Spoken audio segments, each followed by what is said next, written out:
மகளிர் தின விழாவில் மகளிருக்கென பிரத்யேக பிங்க் ஆட்டோ அறிமுகம் செய்வதில் தமிழக அரசு பெருமை கொள்கிறது. பிரபல பின்னணி பாடகி கல்பனா ராகவேந்தர் சென்னையில் செய்தியாளர்களை சந்தித்து வருகிறார். அதனை காண்போம். ஃபர்ஸ்ட் பிரச்சனை என்னன்னா, ஓடிட்டு இருக்கிறது நான் சூசைட் பண்ணி அட்டன் பண்ணேன். இல்ல சார், சூசைட்லாம் பண்ணிக்கல. எனக்கும் என் கணவருக்கும் பயங்கர பிரச்சனை சார். நான் ஒரு வீடியோ வெளியிட்டேன். என் கணவர் கரெக்டான நேரத்தில், என் கணவர் இந்த விபத்து பிரச்சனை நடக்கும்போது நான் ஹைதராபாத்தில் இருக்கேன். மார்ச் 4ஆம் தேதி காலையில் 11:30 மணி ஃப்ளைட்டில் தான் நான் கொச்சின்ல இருந்து ஹைதராபாத்கே வந்தேன். ஏன்னா பிப்ரவரி மாதம் நான் LLB ஸ்டூடெண்ட். இந்த வயசில் நான் லா படிச்சுக்கிட்டு இருக்கேன். என்னுடைய ஃபைனல் இயரில் இருக்கேன். 5 செமஸ்டர்ஸ் முடிஞ்சு போச்சு. 5th செமஸ்டர் எக்ஸாம் பிப்ரவரி மாதம் ஃபுல்லாக நடந்தது. பயங்கர ஹெவி ஸ்ட்ரெஸ்ல கம்ப்ளீட்டா படிச்சு நல்லபடியா எக்ஸாம் எழுதி முடிச்சு எனக்கு ஜனவரி மாசத்துலேருந்து உடம்பு ரொம்ப மோசமா இருந்திருக்கு. எனக்கு லங்ஸ்ல மெயினா ஃப்ளூயிட் கலெக்ட் ஆகி லங் இன்ஃபெக்ஷன் ஆயிருக்கு. 1.5 மாசமா இருமல் நெஞ்சு வலியோட தான் நான் ஒரு 4-5 ஷோ பிப்ரவரி மாசத்துலேருந்து பாடி முடிச்சேன். ஜனவரியிலிருந்து எனக்கு இந்த பிரச்சனை நடந்தது. இதோடைய தான் நான் கடைசியா இப்ப சிவராத்திரி, மகா சிவராத்திரி பிப்ரவரி 26 வரைக்கும் நடந்த ஒரு 5-6 ப்ரோக்ராம் பாடினேன். ரொம்ப சிரமப்பட்டு போராடி கஷ்டப்பட்டு தான் நான் பாடிட்டு வந்தேன். அண்ட் இன்னைக்கு செலிபிரிட்டிஸ்க்கு மாத்திரம்தான் இன்சோம்னியா இஷ்யூஸ், தூக்கமின்மை பிரச்சனை அப்படின்னு கிடையாது. நார்மலான எல்லாருக்கும், நிறைய பேருக்கு 10ல் ஒருத்தருக்கு கண்டிப்பா நிம்மதியா தூக்கம் வர்றது கிடையாது. அதுக்கு 1008 ஃபேக்டர்ஸ் இருக்கலாம். உடல் நிலை, நான் முன்னாடி சொன்னது போல மெனோபாஸ், இது நிறைய விஷயங்கள், இந்த ஏஜ்ல உட்காந்து படிக்கிறது, ஃபேமிலியை பார்த்துக்கணும், பிள்ளைங்களை பார்த்துக்கணும். என்னதான் மைக்கில் பாட்டு பாடினாலும், மைக்க பிடிச்சு பாடினாலும், நானும் உங்களை போல ஒரு சாதாரண ஒரு பொண்ணு தான். என் குடும்பத்துக்கு, என் மாமியார் மாமனாருக்கு நான் மருமகள், என் கணவருக்கு நான் மனைவி, என் குழந்தைகளுக்கு நான் தாய், என் தாய் தந்தையருக்கு நான் மகள். எனக்கும் ஒரு சராசரி சிட்டிசனுக்கு உண்டான எல்லா ரெஸ்பான்சிபிலிட்டியும் ஸ்டேட்டஸும் எனக்கு இருக்கு. இதுல மீடியா ஃபர்ஸ்ட் திருச்சி போட்டது இந்த ஒரு விஷயம். அதுக்கப்புறம் எனக்கும் என் கணவருக்கும் பிரச்சனை. எனக்கு ஒரு வாழ்க்கையிலேயே நடந்த ஒரே ஒரு நன்மைன்னு உண்மையா நான் சொல்லணும்னா, அதுக்கு இந்த மாதிரி ஒரு மனுஷன் எனக்கு புருஷனா கிடைச்சது தான். என் கணவர் பிரசாத் பிரபாகர் மாதிரி. ஐ விஷ் நாளைக்கு நிறைய பெண்களுக்கு அந்த மாதிரி ஒரு புருஷன் கிடைச்சா ஒவ்வொருத்தரோட வாழ்க்கை எவ்வளவு நல்லா இருக்கும். 45 வயசுல கணவரோட சப்போர்ட் இல்லாம நீங்க நினைக்கிறீங்களா?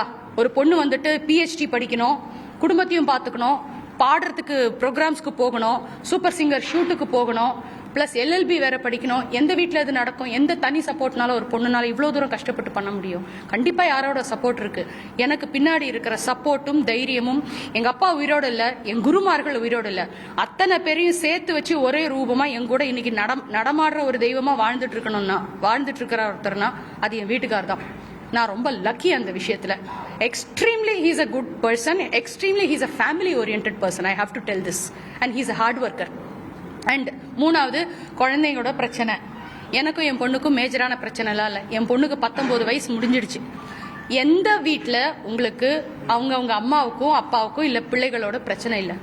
எல்லா 19 வயசு 20 வயசு டீனேஜ் இருக்கிற எல்லா வீட்லயும் நான் கேட்கிறேன், யார் எந்த குழந்தையோட பிரச்சனை இல்லை? சண்டையோ பிரச்சனையோ, குடும்பத்தில் இருக்கிற தகராறு, நானும் சாதாரண பொண்ணுதான், எல்லார் வீட்லயும் இருக்கும். ஆனா அதனால மாத்திரை சாப்பிட்டதுனால சார் அன்னைக்கு டோசேஜ் ஹெவியா எடுத்துட்டேன். ஏன்னா எனக்கு கடந்த 2-3 மாசமா உடம்பும் முடியல, தூங்கவும் முடியல, ரெஸ்டும் எடுக்க முடியல, படிக்கணும், எக்ஸாம்ஸ் எழுதணும், ஏகப்பட்ட மென்டல் ப்ரெஷர் எனக்கு பல வருஷங்களாவே இருக்கு. பல வருஷங்களாவே எனக்கு இன்சோம்னியா இஷ்யூஸ் இருந்தது. அன்னைக்கு ஏன்னா ஒரு 2 டேப்லெட் சாப்பிட்றோம் அப்படின்னா, அந்த 2 டேப்லெட் ஸ்லீப்பிங் பில்ஸ் வரைக்கும் ஒரு இன்ஃபர்மேஷன் சொல்றேன், அது அப்படியே கண்டினியூ ஆயிருந்துச்சுன்னா அது 2 டேப்லெட்டுக்கு குறையாது. அதுக்கு மேலதான் டோசேஜ் உடம்பு கேட்கும். 2 டேப்லெட் ஒரு 2 மாசம் சாப்பிட்டுட்டோம்னா அடுத்து 2 டேப்லெட் சாப்பிட்டா தூக்கம் வராது. 3 டேப்லெட் 4 டேப்லெட் சாப்பிட்டா தான் தூக்கம் வருங்கிற லெவலுக்கு ஸ்லீப்பிங் பில்ஸ் அப்படித்தான் அடிக்ட் பண்ண ஒருத்தர். ஏதோ சரி சாப்பிட்டா அன்னைக்கு டோசேஜ் ஜாஸ்தியானதுனால அன்கான்சியஸ் ஸ்டேட்டுக்கு போய் நான் முதல்ல மயங்கி விழுந்துட்டேன். என் வீட்டுக்காருக்கு நான் ஃபோன் பண்ணி பேசிக்கிட்டே இருக்கேன். பேசிக்கிட்டே இருக்கும் போதுதான் நான் மயங்கி விடுறத அவர் அப்படியே பாக்குறாரு. அவர் சென்னையில் இருக்காரு. பேசிட்டே இருந்து எனக்கே கம்ப்ளீட் அன்கான்சியஸ் ஸ்டேட்டுக்கு நான் போயிட்டேன். என் வீட்டில் அன்னைக்கு நான் தனியாக தான் இருந்தேன். எனக்கு சர்வெண்ட் மெய்ட்ஸ்லாம் யாரும் அங்கே ஹெல்ப்புக்கெல்லாம் என் கூட ஃபுல்லாக இருக்கிற மாதிரில, நானே சமைச்சுக்குவேன், நானே சாப்பிட்டுக்குவேன், ஆன் அண்ட் ஆஃப் யாரோட ஹெல்ப் எதனாவது எடுத்துக்குவேன். இதுதான் நடந்த உண்மை. அவர் தான் போலீஸுக்கும் ஆம்புலன்ஸுக்கும் சென்னையிலேருந்து அவர் அப்போ டிக்கெட்டே புக் பண்ணிட்டாரு வர்றதுக்கு ஹைதராபாத்துக்கு. அந்த கேப்ல போலீஸுக்கும் ஆம்புலன்ஸுக்கும் இன்ஃபார்ம் பண்ணி, என் வைஃப் இந்த மாதிரி அன்கான்சியஸா கிடக்குறாங்க வீட்டுக்கு வீடு இப்படிதான் இருக்கும், இந்த அட்ரஸ், இந்த வழியா டோர் போய் இந்த டோரை உடைச்சி உள்ள போய் அவங்கள தூக்கிட்டு இம்மிடியட்லா ஆம்புலன்ஸ்ல கொண்டு போய் ஹாஸ்பிட்டல் அட்மிட் பண்ணுங்க அப்படின்னு சொல்லி கடைசியா உயிர் காப்பாற்றப்பட்டு அவுட் ஆஃப் டேஞ்சர்லேருந்து வந்து நான் நல்லபடியா இருக்கேன். இதுதான் உண்மையா நடந்த சம்பவம். என்னுடைய ஒரு ரிக்வெஸ்ட் என்னன்னா, ஃபர்ஸ்ட் திங், ஐயா செலிபிரிட்டிங்கிற ஒரே காரணத்தினால ஏன் வந்து எங்களை மாதிரி ஆட்கள் மேல சேத்தவாரி அடிக்கிறீங்க? பப்ளிக்கும் சரி இல்ல மீடியாவும் சரி, நீங்க எங்களை மாதிரி ஆளுகளுக்கு நீங்க தான் நண்பர்கள். இந்த சொசைட்டிக்கே இந்த மக்களுக்கே ஏதாவது பிரச்சனை இதுனாக்கா அதுக்கு நீங்க தான் அந்த மக்களுடைய நாவா இருக்கீங்க. நீங்க ஏன் இந்த மாதிரி தப்பான நியூஸ் ஸ்ப்ரெட் பண்றீங்க? அப்புறம் ஏன் வந்து இஷ்டத்துக்கு அவங்க இதை சாப்பிட்டாங்க அதை சாப்பிட்டாங்கன்னு ஏன் எங்க மேல சேத்தவாரி அடிக்கிறீங்க? என்னுடைய ஒரு வருத்தமான ஒரு விஷயம் அதுதான். ஏன் வந்து எங்க யூடியூப் அண்ட் என்னுடைய தாழ்மையான request sir, silence please sir, silence please sir. என்னுடைய தாழ்வான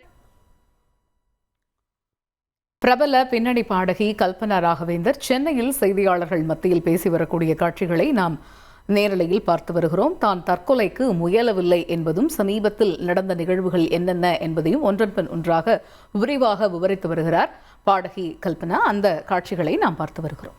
உலக மகளிர் தின விழாவில் மகளிருக்கென பிரத்யேக பிங்க் ஆட்டோ அறிமுகம் செய்வதில் தமிழக அரசு பெருமை கொள்கிறது.